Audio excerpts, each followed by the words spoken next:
Well, it was during the oil embargo of the United States. It alarmed me that a little country over in the Far East could actually cripple the United States. And realizing that the entire industrial base of the United States and the world is based on the supply and the utilization of energy, it became imperative that we must try to bring in an alternate fuel source and do it very quickly. Of course, I thought originally with the right type of funding, we could possibly get it in within 6 months. But reality shows that the 12 to 15 years was more correct in this projection. Back in the 70s, Stan Meyer set out single-handedly to solve America's energy problems. He decided to do it using water, the world's most abundant storehouse of hydrogen, which is a far more powerful fuel than oil. For 15 years, Meyer has been fighting to get his inventions taken seriously. Most inventors have to be a loner. You have to be somewhat thick-skinned and don't rely on other people to support you, because they will not. More times than not, an invention is really stolen from the inventors. Even in my prior development of high technology, I've had patents taken from me. I learned from the School of Hard Knocks to be very cautious.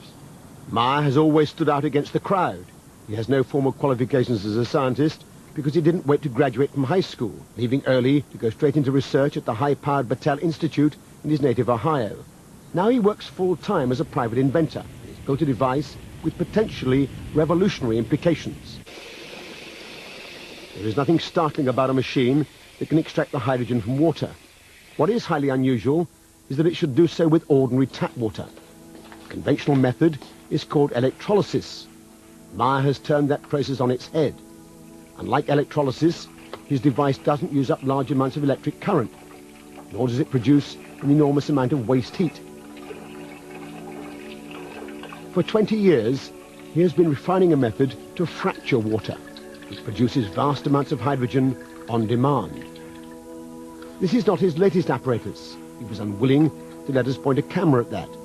This is the simple device he used to convince a reluctant patent office that his revolutionary concept actually works. Alloy rods, acting as electrodes, are housed in a perspex container that's filled with water. Normal mains voltage is fed in through a transformer, but critically, there is virtually no current consumed, less than half an amp. The result is dramatic. Hydrogen pours off with the flick of a switch. Meyer claims the key is his electronics, which pulses electricity rapidly across the rods at up to 20,000 cycles per second.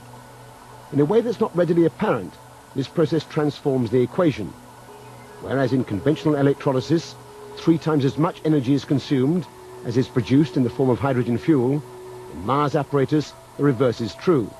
It appears to produce several 100% more energy than it consumes. Stan has something that's characteristic of the people that sound like they've done something to tap zero-point energy. Has high frequency, high voltage, and there's a combination of the two at which something occurs. With Chernetsky in Russia, it was what he called a self-sustaining discharge. The tube would run by itself. When Stan gets this effect, the amount of hydrogen and oxygen that are emitted off these 2 electrodes is a step function. It almost boils the water. If I did this with standard electrochemicals, I need current, and the water should rise a degree every couple of seconds.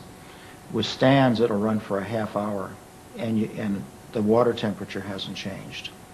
Something's different. Meyer demonstrates this repeatedly without any difficulty, and yet on the face of it, it represents an extraordinary revolution. His measurements over the years suggest 1,700% greater efficiency than conventional electrolysis. And if he's to be believed, he's getting much better results from his latest, still secret invention. Well, I first got involved with Stan Meyer when I went over there with a couple of colleagues to look at his water-splitting device. And so we arrived at Stanley Mayer. He had a demonstration cell. We filled it with tap water. In fact, I did that myself. And he switched it on, and almost instantly there were 3 jaws dropped because of the rate at which the gas poured off. It was quite spectacular. Whatever energy source Stan Meyer had tapped it was not explicable by the electric power that was going into it. So something was powering it outside of conventional wisdom. There is no question that the gas coming off in such abundance is hydrogen. Meyer ignites it to produce a high-temperature flame able to cut through metal. Stanley Meyer has faced a lot of difficulties. He's 3 times tried to launch the device and produce press conferences, had the technical press round, but he's been almost universally slated. In the early days, very much so, they just ridiculed the whole idea. He's getting a little more notice now because some scientists are getting interested. But by and large, science is very intolerant, particularly modern science.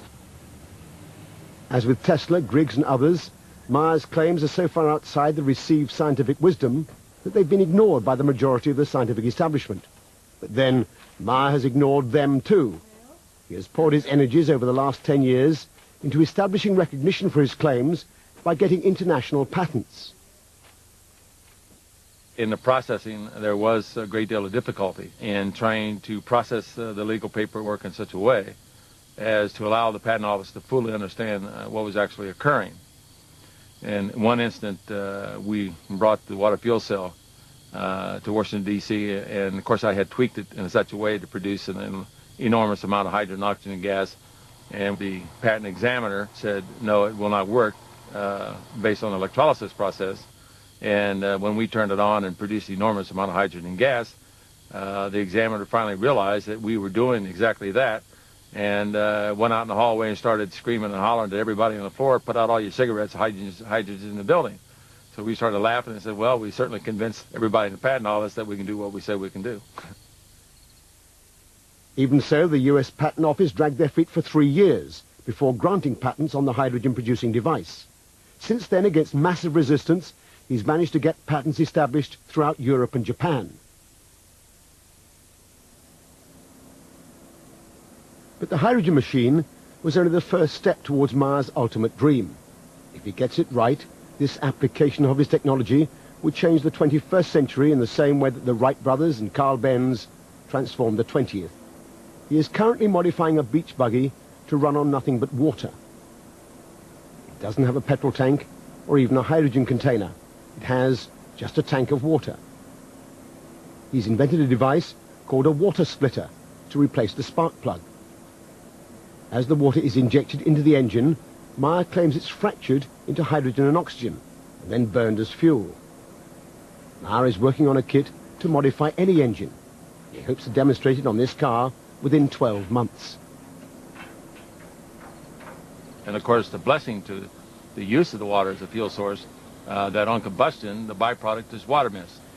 So we're even solving the environmental pollution problem at the same time that we're using water to maintain the industrial basis of the world. Meyer is protective about his inventions to the point of self-confessed paranoia. Most observers describe him as a crank and his car as an aberration. But then madness and genius often go hand in hand. Meyer shares with many inventors a problem that goes well beyond paranoia. As an engineer with no scientific background, he faces a giant hurdle when he tries to communicate with scientists. One problem is that the language that people use when they're trying to describe their inventions is not the language that I as a scientist am used to, and so I have to translate it, if you like, into a way that I can begin to understand what they're trying to say. It might as well be written in Swahili for all of the sense that it initially makes, and so I'm not particularly inspired to put a lot more effort in the hope that the pearl of wisdom will reveal itself to me. At a certain point you hit a law of diminishing returns. It isn't just a question of the difficulties of communication. There is a profound barrier between scientists and inventors, and a strong reluctance on the part of most scientists to risk their reputations grappling with issues that don't have a clear scientific pedigree. Reluctance to look foolish inhibits a lot of people from looking at things. This is looked at as a pariah. You touch it, and it creates an image of you that you don't want your colleagues to see. At one extreme you might have things that are guaranteed to work but are not very interesting if they do, and at the other extreme things that are a real long shot but would be revolutionary. And so you have to try and weigh the balance and decide which side is more likely to be profitable for you. Then, having made some choices, you then have to ask yourself, how do I actually go about doing this? Do I have to apply for funds to do it? And if I do, who will I be competing with? And what is the better chance that this will be supported or that? Because, at least in the big science area that I work, you can't just sort of come up with an idea on a Friday and expect to start the experiment on a Saturday. It takes many months, many years even, of preparation.